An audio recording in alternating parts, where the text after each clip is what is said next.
Hi, everyone. Welcome to today's episode of 10-Minute Marketing. I'm your host, Sonja Crystal Williams. Well, joining me today is Alefiya Khoraki, and Alefiya is a funnel strategist and conversion and launch copywriter. Joining us, she's from or currently living in Mumbai, India. We'll get into that a little later about her travels. Thank you so much for being here, Alefiya. I am super thrilled to be here, and thank you so much for having me. Absolutely. So Alefiya and I met on one of my favorite places that I think if you are a business owner and you want to meet other business owners, you need to be on LinkedIn. And that's how Alefiya and I met. So she slid into my DMs. So anyway, Alefiya, I want to get into talking about quizzes and what funnels are, because for a lot of business owners, I feel like this is a missed opportunity that could really lead to them creating leads. So first, kind of break down for just someone who's completely unfamiliar with this terminology.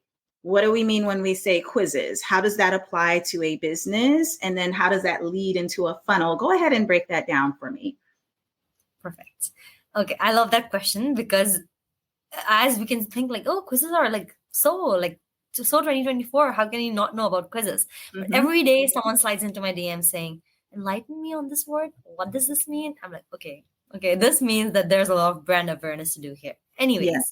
So what a quiz is basically, it can be different in different forms, but it's basically a challenge-based or fun-based questionnaire. Mm-hmm. Where you fill in, you get asked some questions, and then you give answer to those questions. Usually those are MCQs. You don't have to type in manually any questions, so it's not a survey. Okay. They are pre-built questionnaires, and on the basis of those questions, you get answers at the end. So there are three types of quizzes that I usually talk about. One is a score-based quiz, which can be a challenge. I'll give an example for a client of mine. She had an e-commerce course, e-commerce email strategy course. And for her, the quiz we created was we gave out 9 questionnaires of real e-commerce email examples. And then we had a mattress brand has XYZ things, and we need to solve X problem in their email marketing. Which strategy would you choose? And based on what their choices, they are given the scores. So it basically assesses their scoring system. Okay. But when I say that this is fun and challenging, the same thing could have been just like a survey. You start an email project, and what is the first thing you do? Do you audit the email sequence? Yes, no. Even that's a quiz. That's a quiz that do not get buzz, that do not get hype, that do not get the right engagement that we are trying to create. So even that's a quiz, but those are not the good ones. And they feel more educational or maybe too academic. Yeah. And when you have those yes-no quizzes, you can sense a pitch ahead that, okay, here she's going to tell me oh, I don't have auditing skills. Here, buy my audit or XYZ. So in that, you can smell a pitch in from those yes-no survey questions. And that's where when people come to me with a quiz and they say hey, Alefiya, I did launch a quiz, but it's not working. Or I tried a quiz, but it didn't work. I'm like, do you ask yes-no questions? And they say yes. I'm like, there it is. That's the biggest breaker for me. Then there is a personality type quiz, which works phenomenally well for e-commerce businesses. And for example, an eyewear brand, you have 8 trends that are going on around eyewear. And then you're like, okay, which frame matches your personality? So A, you get to know about your personality. B, you're also knowing what my fashion style is. So you take the quiz to find out your fashion style, what fits you, and also about your personality. So people love learning about themselves and their personalities. I love those. And we can never get enough of ourselves. Yeah. If you tell me what's my astrology sign, what does that mean? What does my palm say? Even those petty ones, we love them. Yeah. And that's why quizzes and these personality quizzes work so well. Then the third is diagnostic quizzes, which are usually used for hospitals firms, or where like actual serious brands, and where we are auditing something that we want the consumer to be aware of something there that they are not aware of. Okay. So this for like if you're talking about stages of awareness, so stages of awareness is only 3% of buyers are in that most aware stage where they will buy your product. Right. But the other 97, they are not even aware of the problem, or they're not aware of you as a solution. Okay. So you want to make them. So that awareness is built through quizzes. That's why the diagnostic quizzes are the ones that we use for people where some sort of educational element is involved. With e-commerce, we use personality stuff. With SaaS, also we use diagnostic stuff, diagnostic quizzes. And the last one was score challenges. So that's where a little fun element has to be there.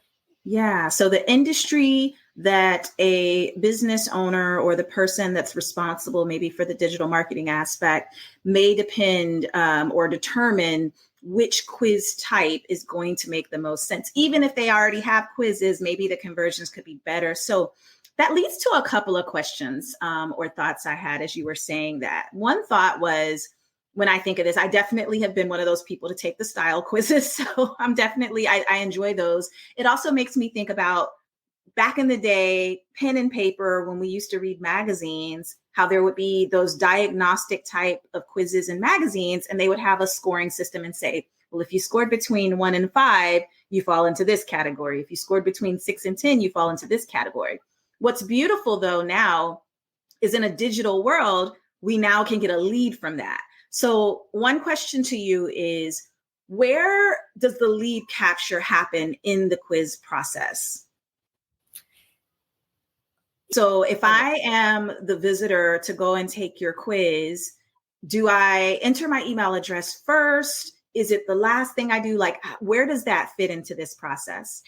It depends from industry to industry.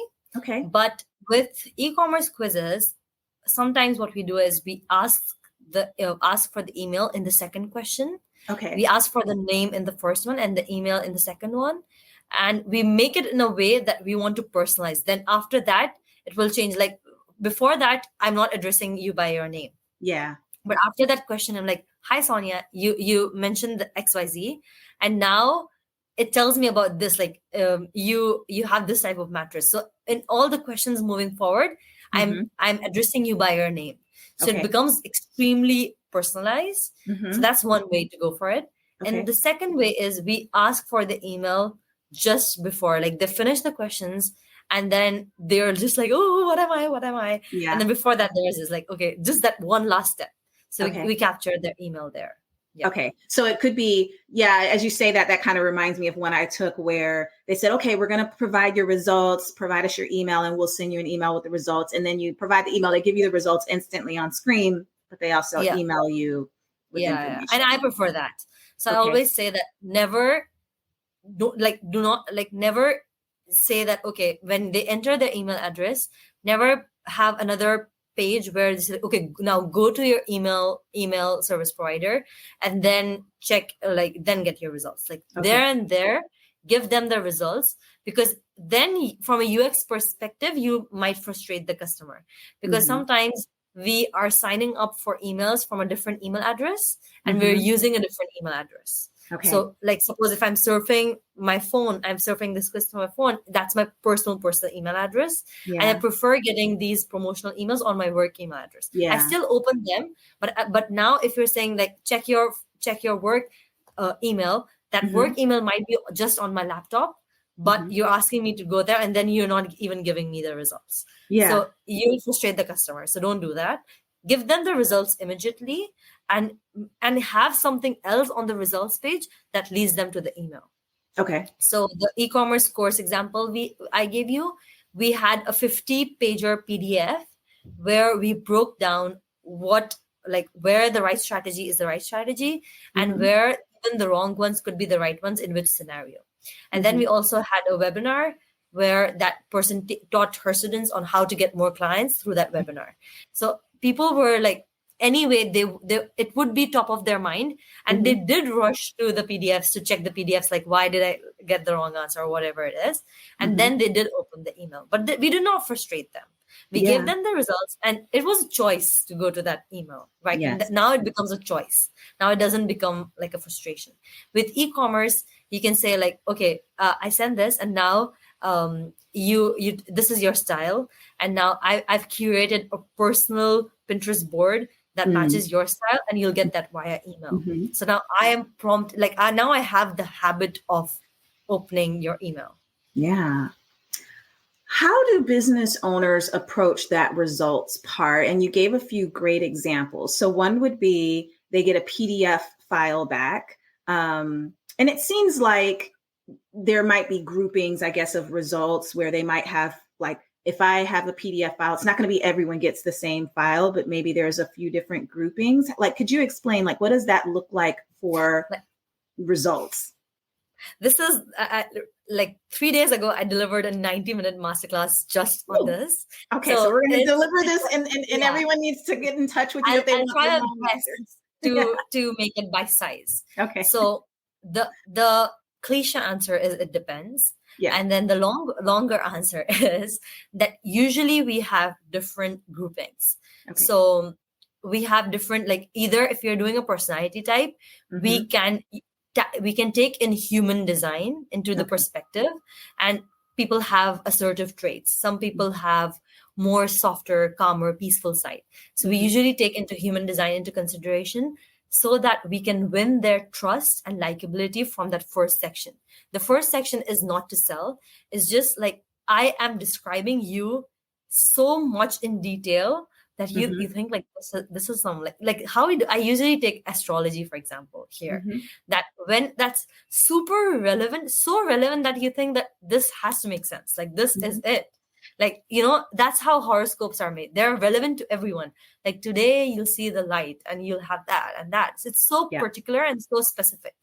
So specificity is there. Like, just before this call, I was consulting someone on a travel quiz, and where she had like, what's your personality style, and what type of river cruise would I recommend based on that personality style? Like, what's your traveling style?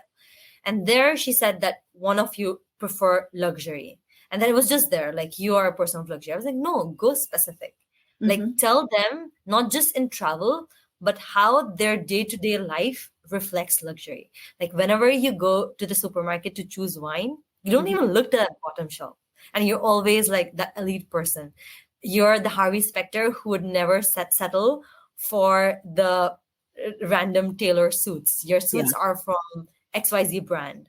And you're someone who just walks and talks class. So why shouldn't your travel experience reflect your personality? And then you take them. So, when you're telling them you're telling them about themselves, but what you want is that trust, that smile, that likability, that nod, that they are like, okay, this is amazing. I like that. Like, I know that. And you're kind of like fulfilling their personalities. Yeah. So quizzes can build trust. Is one of the things I've heard. In some cases, specificity is super helpful because it makes it more relatable. And then, and these are really just great sales tactics in general, even though the idea is not to make the person feel like they're being sold to. And so that's really important too. And then some personalization in some cases can also in all cases. So like in this case, if it wasn't a quiz, it would be like, okay, you're going to a quiz, cruise, and I would show all the ways that you can enjoy a cruise. But why this makes it super personalized is because each of them is getting a tailored cruise experience according to their travel personality style. If you're adventurous, you're getting an itinerary just for that adventurous. And the whole reason why quizzes and the sales part is so effective after the quiz is because it's literally me. It's not speaking to 5 different types of people. It's me, legit me. So it's like, okay, this is made for me. This is just literally what I want. And this speaks to my personality. So let's just do it.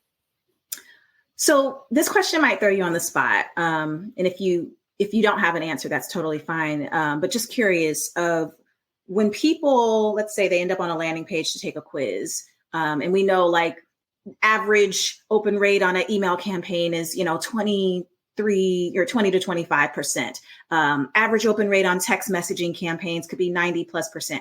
For quizzes, what would you guesstimate, or if you have like an actual accurate based on at least your experience with your clients, like how many people actually see the quiz and then they take the quiz? Okay, love that question. And this is what I talk about. Like average lead magnet conversion rate is around 3% to 30%, and 30% being the highest. Yeah.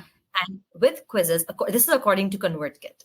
Okay. With quizzes, the average conversion rate starts from the 30% is the lowest. So that's why even the most like yucky type quizzes on the internet, they still perform. Gonna get leads. Yeah, they are still like, it starts from 30%. Okay. So the quiz average is 30% to 55-ish%. Okay. And that is like those yes/no surveys. And even that is falling in this range. The quizzes I've done for clients, we've seen above 75%. Wow. So if 100 people are coming in, 75% to 90% people are taking that quiz. Huge. Because what we just don't have that like only one pager snippet, which usually people only have that one pager, like take this quiz. What we also do is we treat it like a sales page. So we start with a problem or a dream state. And then we say like, this is the context of your life right now. And this is the question that is on top of your mind. Like, shall I buy a home in Yorkshire or shall I buy a home in London? Like that's the question on your, and that's the answer that you'll get after taking the quiz. Okay. So, and then what we also do is like below, like in the what do you call it? Like, after the folds in the next sections, we also break them down on what they will get after they take the quiz. Okay. So they will get PDF, they will get the Pinterest board. So it also compels them to take the quiz, not just for the answer, but also for the next lead magnet. Because here's the thing that people miss. Quizzes are great lead gen magnet, but they're only attraction magnets. Yeah. They just attract interest. So top of the funnel, somewhere up there. Very top of the funnel. Very top of the funnel. Like if you just leave a quiz and then you just leave a results page and then you ask them to open go to the email, it will not work. You need to have that conversion magnet in between, which can be a webinar, which can be a PDF, which can be a book, which can be like a video campaign, which can be some, like if you're talking about e-commerce businesses, it could be some special discounts or, some special boxes, gift boxes, whatever it is. There has to be something more on the results page than just delivering the information. Wow. So, and I'm going to get down to asking you a few final questions. So one is, and you've kind of brought this to light, but for people who are really new to quizzes, these quizzes should be built on a landing page. Should that landing page live on their website? Should it be hosted by some external software? So you'll need an external software to host a quiz unless you have like a super huge marketing budget and you want to build that software yourself, like Omo Health did. Then feel free to do everything by yourself, but you'll need an external software. The softwares I love the best are Interact, Typeform, and ScoreApp. I really like these three softwares. They're very easy to use. Typeform has a video element. Interact is amazing with GIFs and images. And then ScoreApp is the only quiz software which can make personalized diagnosis in each problem sector. Yeah. So yeah, all those three. And you can host so if you're hosting the whole landing page on Interact, the landing page will show Interact. So what you can do is host the landing page on your website, like if you're using Squarespace or what is that? WordPress. Yeah, you can use WordPress and whatever you want to use, you can use that. And then you just embed the quiz on your site. Okay. So you don't have that watermark or that URL of that quiz software coming in. So that's what I recommend. You host it all in-house. But if you're like super starting out, doing under 5K a month and you want to just like outsource everything, so host it on the quiz software. And then when your budget grows, hosted on your domain. Got it. And budget wise, what you do is come in. What are the parts that you handle on the quiz side of things? Do you handle it from top to bottom or come in and do a specific aspect? So I have different tiers. And the first tier that we work with is we start with research. So it's like, it's a non-negotiable. It has to be done. It has to be done really well. So we spend like 2 weeks to 3 weeks on that. And that includes surveying your buyers, the one who didn't buy, the people who wrote like negative comments, your competitors, conducting interviews, maybe some guerrilla researches, then also discussions like going on surveys and forums, Amazon reviews, YouTube reviews. All that process is done, and it's very crucial because you have to use your customers' words when you're talking to them. So research, then research report, offer optimization, because if you don't have a good enough offer and you're leading that quiz to that offer, it will not convert. So even that's important. Offer optimization. Then we also do story scraping. So we meet with the founder and we scrape their stories because we want to create, like in 2024, just pain point marketing is not working. Like, hey, you have this problem, that we need to surround that problem in an ecosystem of stories. So we do story scraping and then we get to the writing. So with the writing, I write the quiz landing page, the quiz, the results pages, the emails, everything that goes into the quiz ecosystem. And then that's the first package. Then if they want, we do the implementation and design as well. Okay. The second package. Yeah. This is way more thought out than I ever imagined. And I love how you broke it down in such a short period of time, because I've been on Interact, I've been on Typeform, and they have those quiz templates and they make it look so easy. But the way you've just described it, it seems like you could get way more out of this by taking the approach that you just outlined. So I want to thank you so much for that, Alefiya. I always like to end every episode sharing a little bit about you in our lightning round. So I'm just going to ask you a few quick final questions as we wrap things up. One of the conversations you and I had previously was just about your extensive travels and just such an interesting background and all the things you've done. You shared you've lived a few places around the world. What has been one of your favorite places that you've lived so far, and why? Nairobi. I love Nairobi. One reason, it has the perfect weather all around the year. Oh, wow. So it's like not super cold. It never snows, but it's like that perfect chilly where you just have the comfiest night every single night.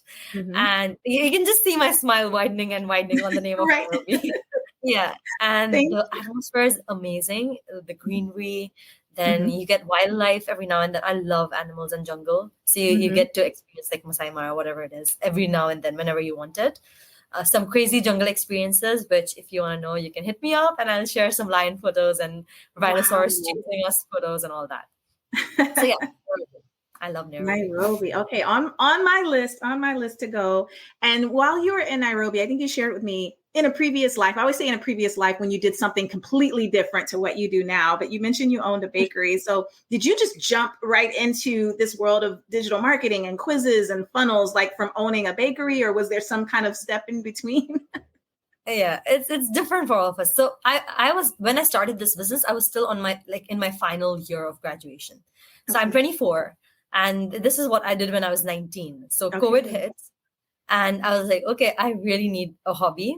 Along with my university classes, which was just there in the morning. So let me just do something. And I wanted to save 800 USD for a university event. And I was like, it held a lot of meaning to me. So I didn't want to be a spoiled brat and just get it from my dad. So let me just find ways to earn this money. So at first I started with baking cheese, homemade cheese. And then my mother was like, I don't think this is going to pick up. So then I was trying different things and I loved baking, but no one we were only 4 people at our house and it was COVID. So no one ate. Yeah. So I said, okay, I need to find people who can eat it. Yeah. And I need to find the budget to make good stuff so that I don't wipe out all my mother's grocery budget. So that's how the bakery was born. My brother is a photographer.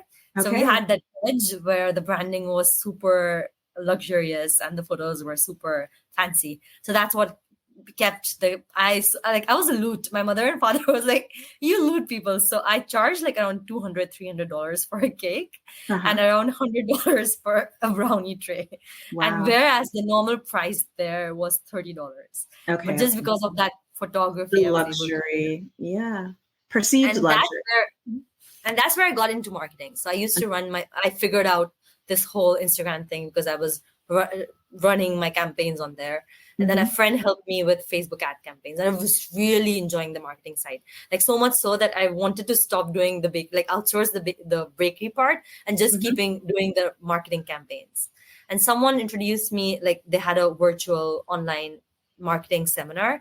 I went to that and then I got hooked. And a lot of events happened, which would take another 10 minutes. So that doesn't matter to you all. But then I came to India and I had like 40, 60 days to do nothing. My husband, I just got married and my husband went for a pilgrimage. And that's where I was like, okay, let me just brainstorm ways on what I can do. So I started off by cold emailing people on, can I be your bakery startup consultant? And no one responded. And then one thing led to another. I started with LinkedIn marketing, then funnels. So I did funnels for one of the biggest names on LinkedIn. Yeah. End-to-end launches and end-to-end funnels. And then in March this year, I had one quiz project and it was like, it just landed like out of the blue. And it was a quiz project and it got these 75 to 80% conversions, whereas we were getting 30 to 40% average. And I was like, okay, this is something different. And then I had another project and I was like, hey, this just happened. I can't guarantee any results, but I think that this is something interesting and we can try it. And then it crossed, like it was above more than 80%. And I was okay, this is not beginner's luck. Something's clicking. And that's what we need to niche down into quizzes. So now my whole team, everyone is just doing quizzes. And then if the repeat clients wants help with funnels, we do that as well. And the thing that's why I talked about offer optimization and having the right funnel in place is because I've done funnels, I can look at the larger picture of where the quiz fits into the funnel. Yeah, very huge. Congratulations on such wonderful success. How can people get in touch with you if they want to get more information about your services or just see the lion photos? I live and breathe on LinkedIn. So you can find me on LinkedIn, Alefiya Khoraki, Alefiya Khoraki. And I'll mostly respond within 24 hours. Okay. Perfect. All right, Alefiya, thank you so much for being our guest today. We may have to do a part 2 sometimes. Really good information, everyone. Find Alefiya on LinkedIn. Until then, bye, everybody.